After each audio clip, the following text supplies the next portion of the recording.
An important component of graduation ceremonies, whether in person or online, is a keynote address. I am sure many of you have seen Barack Obama's keynote for graduates that was online this year. At HMS, we invite a distinguished biomedical investigator to address the graduates and inspire us all. This year, I have the distinct honor of introducing Dr. Laurie Glimcher as the keynote speaker. I cannot imagine a better person as a role model and for our graduates who are future leaders in biomedical sciences. Dr. Glimcher grew up in Boston. She attended college at Harvard Radcliffe and then attended medical school here at Harvard Medical School. After residency training in medicine, she moved from Boston to NIH, where she did a research fellowship. There, she started her pioneering work in immunology.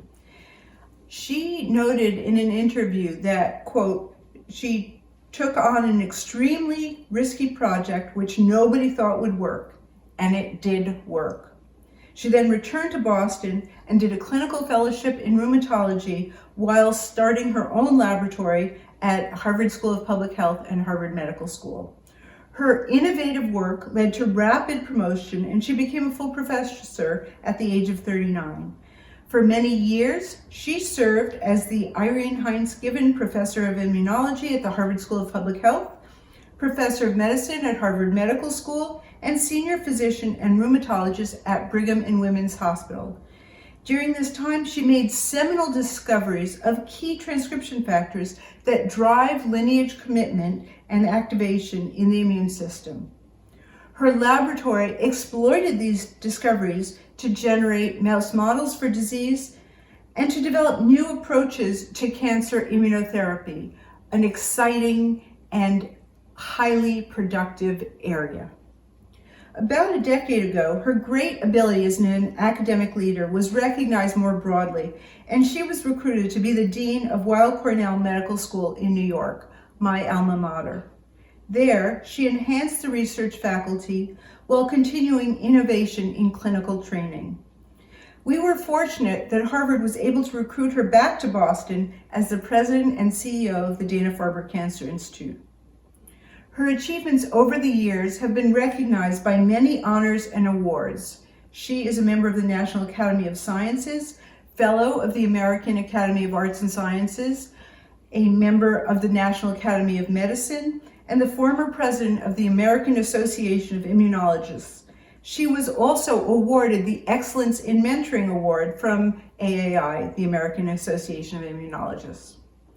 She has relentlessly championed improved access to healthcare, changes in health policy, and medical education, while simultaneously serving as a pioneering mentor and role model for diverse trainees.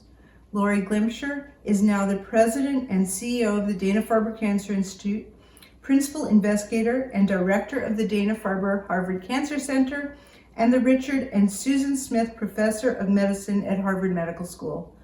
Most importantly, she is a spectacular immunologist and academic leader, and a dedicated supporter of trainees. Dr. Glimcher, for me personally, as a colleague and a great admirer, it is a special pleasure to introduce your keynote address for the Harvard Medical School's Master's Program graduating class of 2020. Hello, graduates and families, and thank you to Dr. Rosalind Siegel and all of the faculty leaders and program managers from all the master's programs that we're celebrating today for welcoming me. And of course, thank you to Harvard Medical School Dean, Dr. George Daly, for your leadership and your partnership. It's truly an honor to join all of you on this incredibly special occasion in your lives. Graduations are a mark in time. They're a formal recognition of the hard work, the dedication and commitment that you've put forth, and the traits that you have summoned to get to this day will serve you well no matter what you do or where you go. As the president of Dana-Farber Cancer Institute, I see people using those traits to help others every single day as we continue to deliver the best possible care for our patients who are facing cancer, while also pursuing the scientific research to discover the cures of tomorrow for cancer. As you go forth with your master's degree, you can join that cause to help others. You can make a profound difference in people's lives. Certainly, this isn't the ceremony that you or your families imagined or the ceremony that you earned after so many years of hard work and sacrifice. But I promise you it'll be a ceremony you will never forget. Like so many special occasions and milestones during this pandemic, we're physically separated from our friends and loved ones that we've leaned on to reach moments like this and who we wish could be celebrating with us. But even though we may not be together in person, everyone, including your professors, your families, your friends, and I, are incredibly proud of you for reaching this moment. And I'm very grateful for the opportunity to join you. For all that this pandemic has disrupted and all the uncertainty that surrounds it, there is one thing we can be sure of. There is nothing more important than the work that lies ahead locally and globally, no matter what your focus or specialty. The COVID-19 pandemic has upended every aspect of how we live and how we work, especially in healthcare, from managing hospital operations to caring for patients to carrying on scientific and clinical research.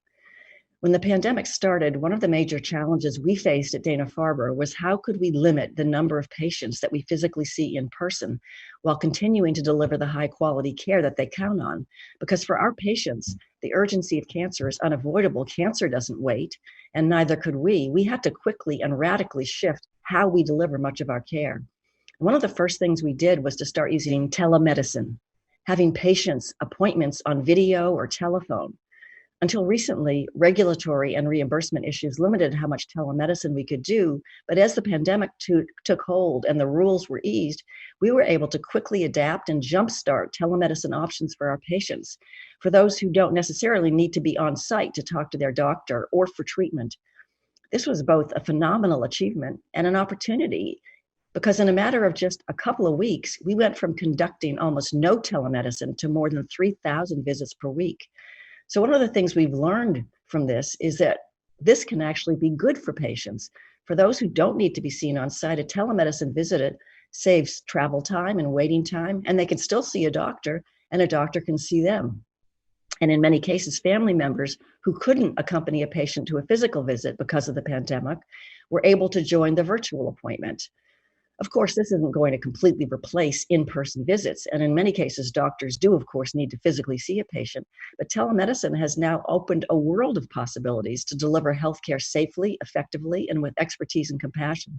The pandemic forced us to do that very quickly.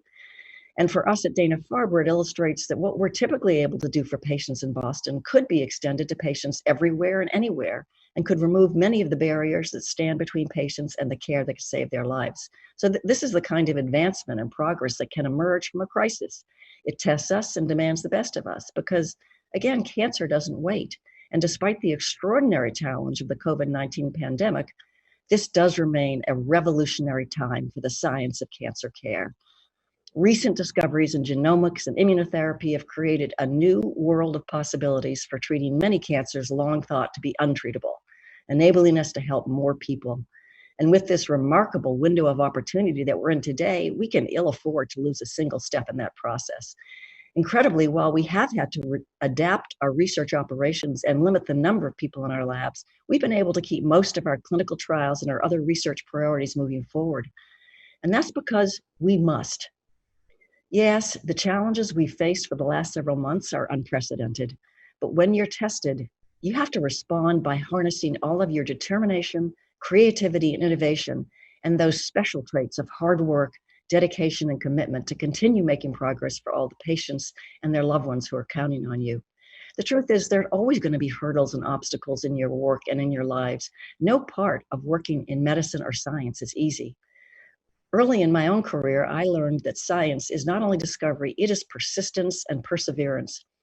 I remember when I was a young scientist during my postdoctoral period, and I had just joined the lab, and the experiments were difficult and things weren't working well. And in the early afternoon, I decided just to walk out of the lab. I was so frustrated. I ran into my dad, who was also a professor at Harvard Medical School. We were both there at the same time. And I was leaving, and he said, where are you going? And I said, well, I'm going home. It's really been a discouraging day. Nothing has worked. And he said, you need to return to the lab. That's exactly when you have to go back and try twice as hard. And he was absolutely right. There's a lot of excitement and inspiration in science, but to get there, you have to be willing to put up with the frustrations and the failures. Those are the immense difficulties of being a scientist because most ideas are wrong.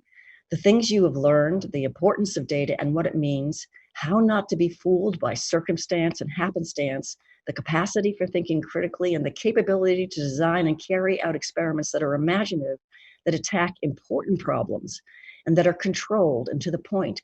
These are the characteristics of innovators, of people who drive the future forward. Stories are also important for the scientists among us. Behind some of the greatest discoveries in medical science are compelling stories, often with many twists and turns, detours and delays, but that's how scientific research works in real life.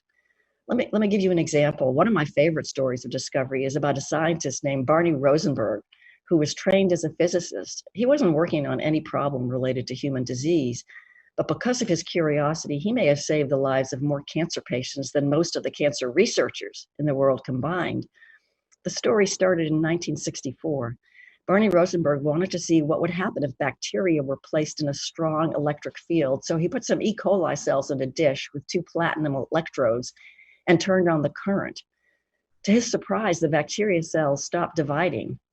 In addition, they grew from small rods into long filaments up to 300 times their normal length.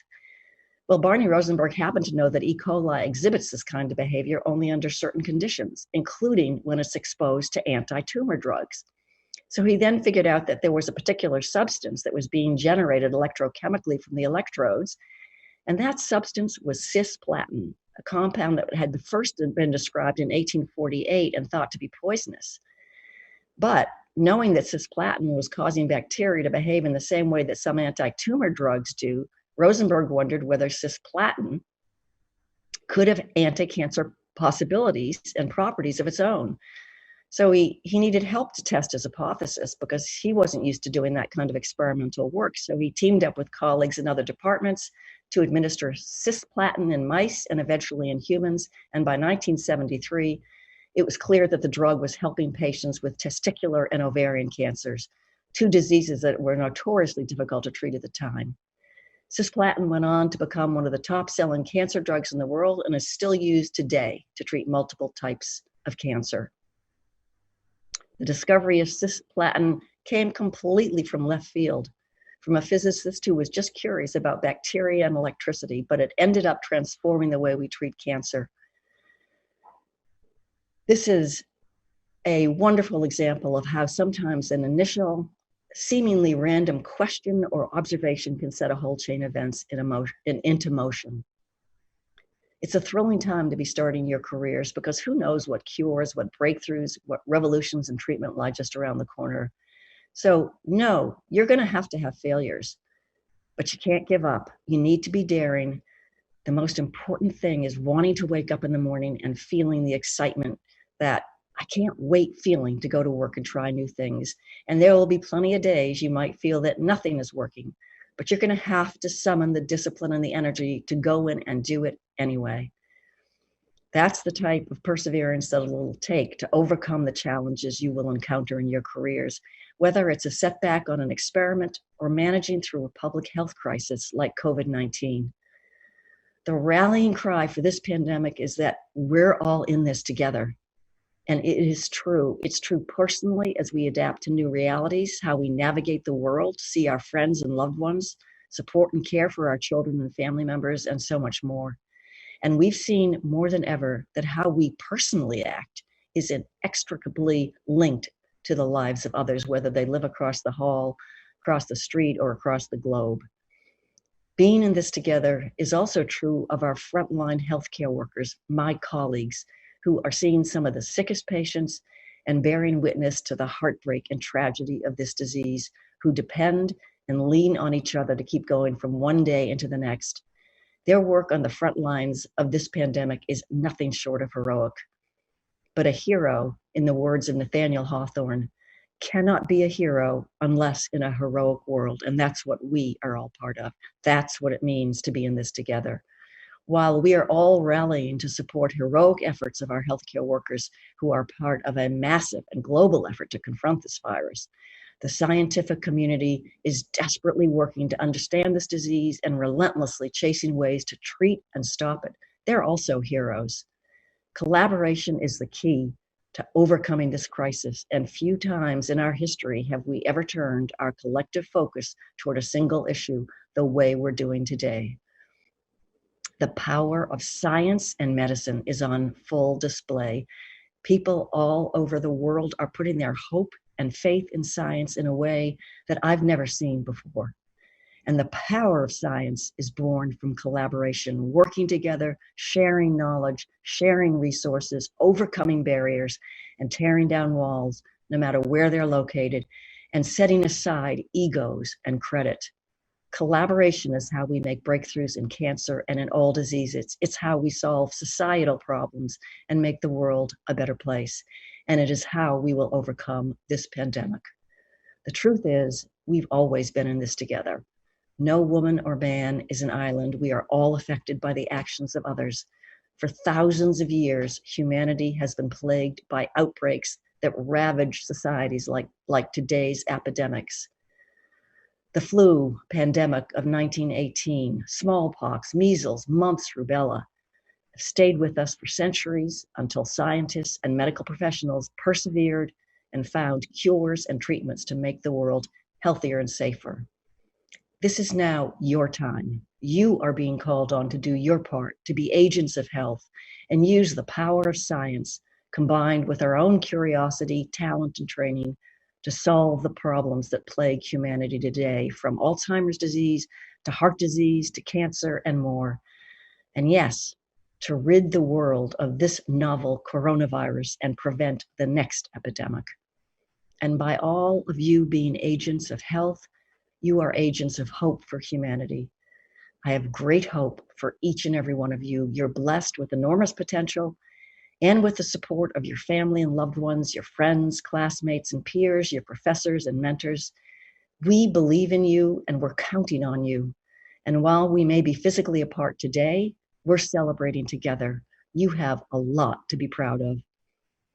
And as you go forth, remember that you always have a home at Harvard Medical School.